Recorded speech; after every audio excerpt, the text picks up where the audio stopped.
Hey everyone, in today's video we're going to be making Snakeshed necklaces and key rings.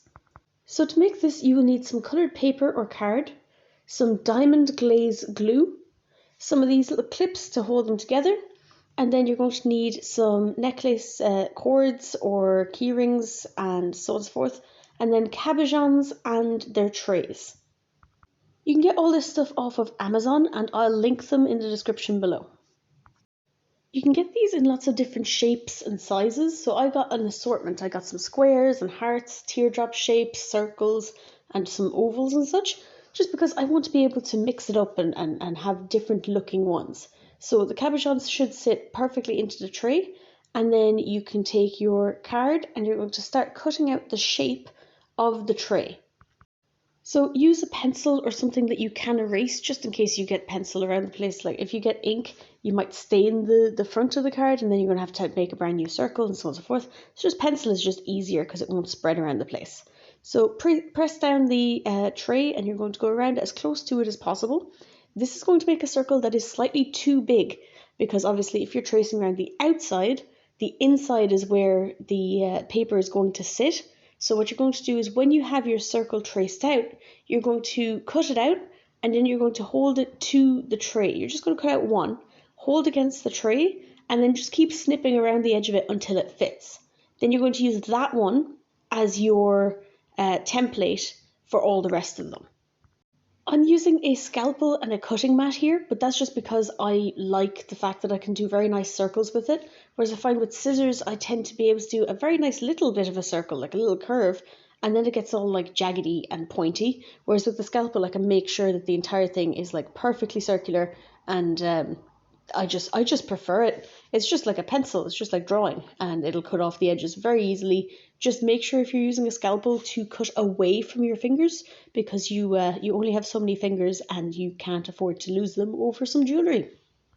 Once you have your circle the correct size, you can then use that circle to trace out more and cut them out and they will all be perfectly fine. You can use the scissors for them because they're easy to do. Next, you're going to take your snakeshed. So you've got the belly scales and then you've got the top scales. So these are the belly scales and these ones are the top. And what you're going to do is you're going to take your scissors and you're going to cut up the middle of the belly scales because you only want to use the top ones. You can use the scoots if you want. The scoots are the belly scales.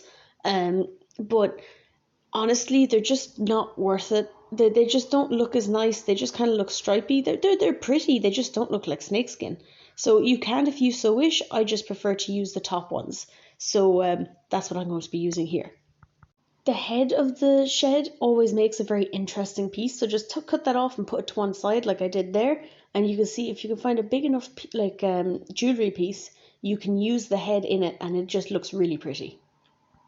When you've already traced and cut out your other circles, you can then use one of them to sit on top of the snakeshed like this and snip around. Make sure to cut your other circles first because if you accidentally cut off a portion of the circle that you're using here, your perfect one, then you're not going to be able to trace it anymore and you're going to have to start all over again. So you're basically going to put paper, skin, and then cabochon.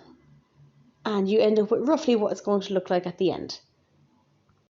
Once you have all those pieces ready to go, you're going to take one of these clips. So I think they're used for binding together papers, but here they're going to just be really useful for holding this together because you're going to put glue around the edge and then you're going to pinch it like this to make sure that it sets correctly. So you don't want any like air bubbles or big gaps in it because if you do that, then it'll be more likely to break or fall off.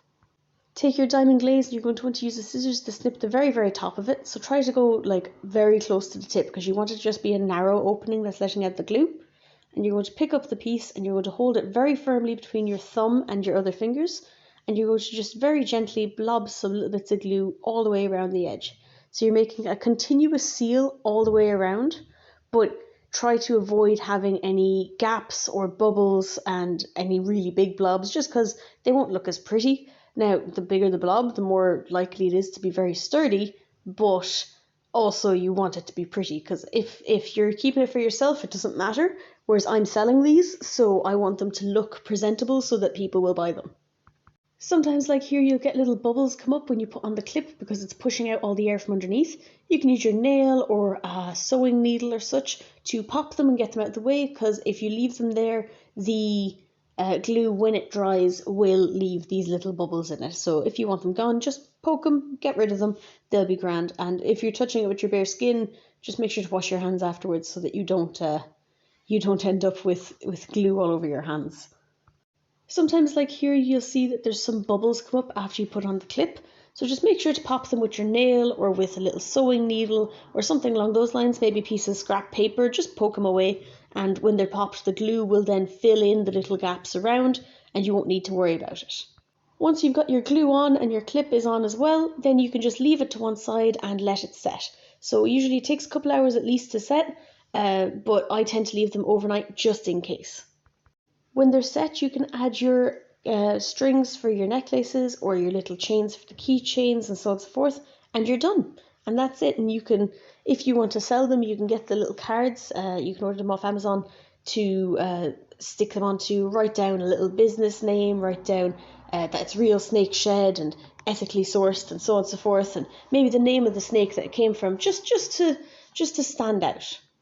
And then obviously you can use different colours, different shapes, and whatever you want. So you can use just white if you've got a Snakeshed that has pattern on it.